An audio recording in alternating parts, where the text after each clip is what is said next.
bien évidemment aujourd'hui, c'était le grand jour, c'est-à-dire l'introduction en bourse de SpaceX.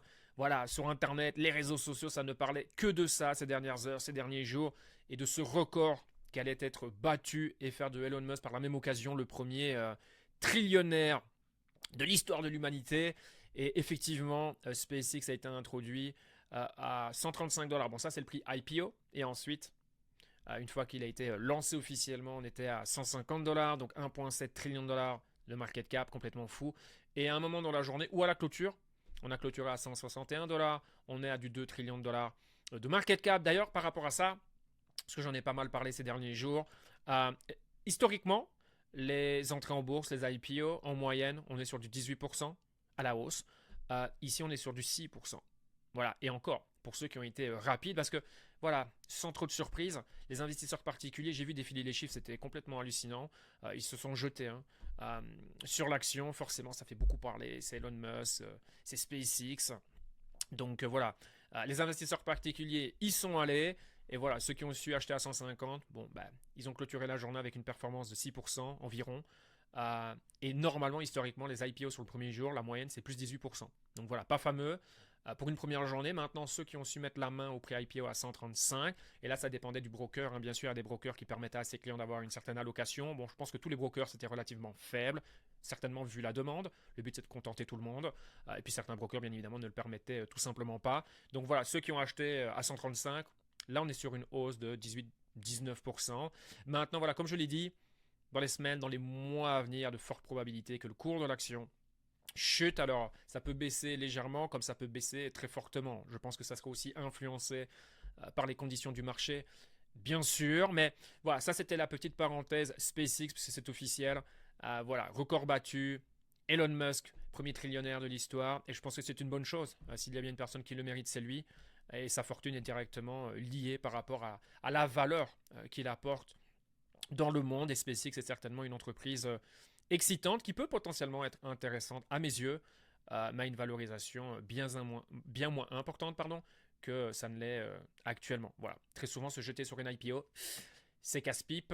On en a parlé sur la dernière vidéo et il y a plein de noms. Hein. Ça peut être Ferrari, Coinbase, Robinhood, Rivian. Enfin, je veux dire, des exemples, il y en a tout plein. Meta, où voilà, on peut avoir quelque chose d'intéressant pendant une journée, quelques jours, et puis ensuite, boum, ça baisse fortement. Donc on verra SpaceX comment il évoluera dans les prochaines semaines et les prochains mois. Mais statistiquement, dans les 12 prochains mois, il y a de fortes probabilités que SpaceX sous-performe l'indice. Maintenant, attention, hein, ça peut être une exception. C'est pas un fait 100% garanti. Mais voilà, d'un point de vue probabilité, je pense que à ce niveau de valorisation, bah, personnellement, ça ne m'intéresse pas.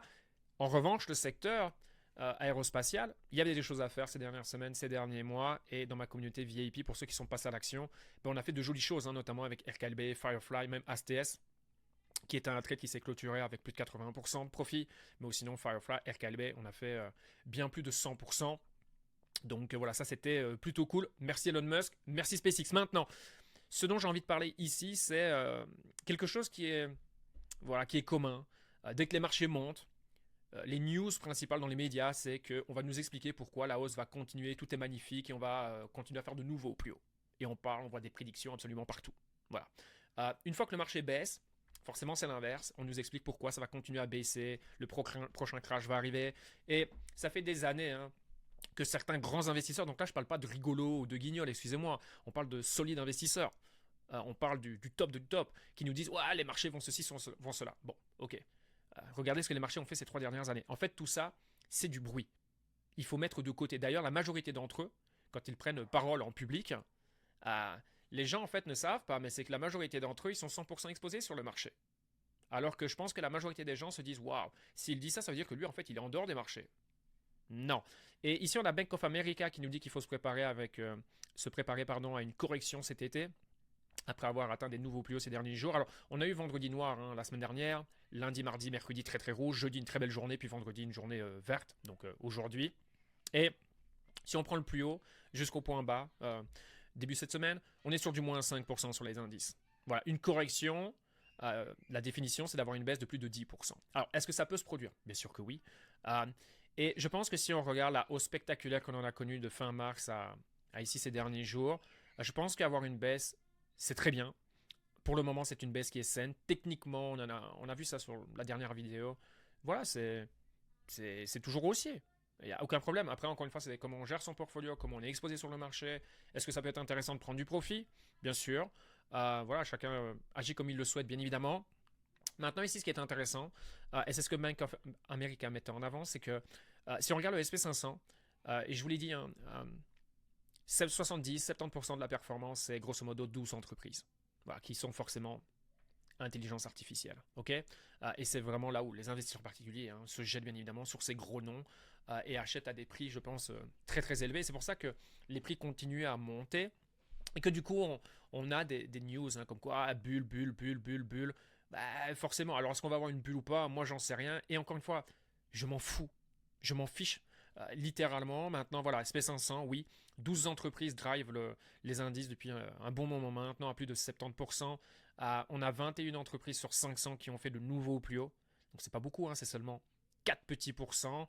222 de ces entreprises sont en baisse de 20% et on a 109 entreprises sur les 500 qui sont en baisse de 40%. Donc, on a de nombreux secteurs clairement qui sont négligés en fait par les investisseurs parce que tout le monde est focalisé AI, AI, AI, AI. Et c'est pour ça que pas mal de gens font une comparaison avec Internet. Voilà. Alors pour moi, c'est pas pareil ce qu'on est en train de vivre par rapport à Internet et la bulle des années 2000. Après, il y a un autre aspect, c'est voilà, quand on est déjà sur... Ce cycle aussi a démarré il y a 3 ans. Et c'est vrai que voilà, on est dans cette phase de IPO. On est sur une année 2026 super excitante. Hein, on va avoir de prochaines IPO, voilà, sexy sur le papier, bien sûr, relayées à l'AI comme OpenAI, c'est prévu cette année, Anthropic, pareil. Et il y a d'autres boîtes super intéressantes. Leur IPO pardon, est prévu cette année-ci. Donc voilà, les valorisations sont vraies. C'est faux, c'est assez fou. Un peu comme dans les années 2000. Donc c'est pour ça que voilà, beaucoup de gens font vite le parallèle. Et la réalité, c'est que personne ne sait. Mais ce que je sais, c'est que si les marchés baissent, bah, que les marchés baissent. Généralement, c'est là où je suis le plus actif et c'est là qu'on a accès aux meilleures opportunités. Ni plus ni moins, c'est là où on peut littéralement créer de la richesse par soi-même. Donc n'importe quelle baisse, crash, correction, appelez ça comme vous le voulez, doit être accueilli à bras ouverts, à condition d'être préparé et d'être fort dans la tête bien évidemment, et d'avoir du cash. C'est pour ça que dans ce type de période là où beaucoup de gens sont exposés à 100%, ne veulent pas prendre de profit, bah, peut-être que, attention, je pense que prendre du profit c'est important. J'en parle dans ma communauté VIP, c'est important d'être à l'aise et confortable avec ce qu'on fait, mais toujours d'être préparé au pire des scénarios. Comme ça, s'il se produit, parce que ça peut se passer très très vite. Parce que moi, encore une fois, techniquement, tout est haussier, c'est plus la psychologie qui me fait peur. C'est-à-dire que quand c'est rouge, c'est très très rouge. Et je pense que voilà, les gens là qui sont excités, j'ai envie de les appeler les mains faibles. C'est-à-dire que ça sera les premiers à vendre. Et on aura cet effet cascade, cet effet moutonnier. Là, tout le monde est excité, mais ça peut très vite basculer en mode c'est la panique, c'est la fin du monde. Et donc, vu que ces entreprises ont un poids très important dans les indices, bah, les indices peuvent chuter très fortement et donc faire peur à tout le monde. Ouais, et c'est vraiment cet effet cascade en fait. Et c'est là où, si ça se produira un moment ou un autre. Le truc c'est quand, personne ne sait. Voilà. Mais quand ça se produit, ben, le but c'est d'être préparé. Regardez ce qu'on a connu. Euh, voilà, ces 18 derniers mois. Ici en mars, le conflit au Moyen-Orient, j'en ai beaucoup, beaucoup, beaucoup parlé. Avec plein de statistiques qui ont été mises en avant. Et au final, tout s'est passé comme prévu. Comme quoi, parfois, si l'histoire ne se répète pas toujours, bon, elle a tendance à rimer. Bon, ben là, ça a clairement été le cas. Et d'ailleurs, une statistique, les années mi-terme, très souvent le point bas de l'année, c'est en mars. Bon, regardez, pour le moment, c'est le cas, puisque le point bas a été fait le 31 mars. Il y a énormément de stats que j'ai mis en avant durant cette période. Et, euh, et les marchés m'ont même surpris positivement. Parce qu'on a eu une reprise spectaculaire. Je pense que personne n'aurait pu prédire une telle remontée. Je pense le Nasdaq, enfin j'en même suis sûr, on a fait 13 jours consécutifs dans le vert. C'était plus arrivé depuis je ne sais combien de temps. J'étais même pas investisseur la dernière fois que c'est arrivé, si je dis pas de bêtises. Donc voilà, ici, on est sur des marchés qui sont haussiers, qui sont pratiquement sur des points hauts. Enfin, on a une baisse de 5%. Voilà, ça peut continuer à baisser, clairement. Si c'est le cas, je pense que c'est une bonne chose. D'ailleurs, on pouvait voir sur les graphiques, on a vu ça sur la vidéo d'hier, que voilà, on peut parler d'un excès, vu l'écart que l'on a avec les moyennes mobiles, notamment 50 jours, 200 jours. Donc voilà, moi je pense que cette baisse c'est une bonne chose. Ça se trouve c'est fini, on va repartir, on va continuer à faire de nouveaux plus hauts et notamment SpaceX va en profiter, il va avoir du FOMO et ça va aller encore plus haut et ça va être encore plus fou. C'est possible. Ou alors voilà, la baisse va s'accentuer dans les semaines à venir. Et si c'est le cas, bah, être focalisé sur éventuellement les opportunités qui nous sont offertes par le marché pour pouvoir les saisir. Voilà, ni plus ni moins. Donc voilà, je tenais à réagir à ces gros titres. Enfin, c'est principalement ici aux États-Unis. Hein. c'est toujours la même chose. Comme je vous le dis, ça monte, tout le monde est haussier, tout le monde est bullish, et dès que ça baisse, forcément tout le monde tourne bearish, parce qu'il y a aussi cette volonté d'être « Oh, je vous l'avais dit ». Donc faites-moi confiance, je sais prédire les marchés, parce que la majorité des gens sont comme ça, vont se dire « Waouh, il avait dit que ». Et c'est pour ça qu'on a de nombreuses personnes qui essaient de passer pour les héros sur les réseaux sociaux, Internet, en essayant de prédire le prochain crash. Et voilà, la majorité des gros noms qui le font, ben, ils sont dans le faux. Et certains, ça fait des années. Donc voilà, c'est du bruit. Il faut mettre ça de côté, être focalisé. Les graphiques ont toujours raison. Être focalisé sur son game plan, avoir une stratégie. Et à partir de ce moment-là, on est prêt. Peu importe, ça monte, ok, génial. Ça descend, ok, génial. Donc voilà, si vous avez aimé cette vidéo, n'hésitez pas à mettre un like, à commenter, à partager. Si voilà, il y a des gens dans votre entourage qui s'intéressent à l'investissement ou qui, selon vous, devraient s'intéresser à l'investissement. Et puis voilà, si vous voulez aller vraiment plus loin, savoir de mon côté, voilà, qu'est-ce que j'achète, quelles sont les stratégies qui sont selon moi les plus intéressantes en ce moment en fonction des marchés, parce que voilà, c'est pas parce que un marché est en bear market que automatiquement tout est en marché baissier. Voilà, ça c'est des choses que je fais que répéter depuis un bon moment maintenant. Donc là, je fais référence bien évidemment au Bitcoin et les cryptos en comparaison avec le stock market. Donc voilà, sur ce, passez un excellent week-end et à la prochaine. Ciao.